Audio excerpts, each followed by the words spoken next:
చేస్తున్నాను, నీకోసమే భూమిని తిప్పుతున్నాను, నీకోసమే సూర్యుని మండిస్తున్నాను. నీ వెనక సూపర్ పవర్ ఉంది, దేవుడిని, నీ తండ్రిని ఉన్నాను, నేను సృష్టికర్తను. వీడేదో 4 మాటలు చెప్తే, యోబు నువ్వెందుకు బాధపడిపోతున్నావు, నువ్వెందుకు కృంగిపోతున్నావు, నువ్వెందుకు అలా బాధలోనికి వెళ్ళిపోతున్నావు యోబు? ఆ నిరీక్షణ పుత్రుడువు నువ్వు.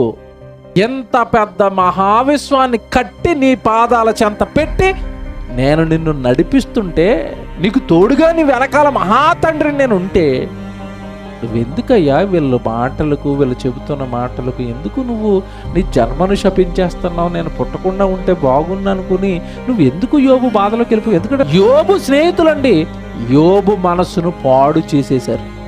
దేవుడు నీకు తండ్రిగా ఉంటే, నువ్వు నాకు కొడుకు అయితే నీకేంటయ్యా భయం? ఈ సమాజంలో, లేదంటే ఈ లోకంలో నీకేంటి భయం? అప్పుడు యోబు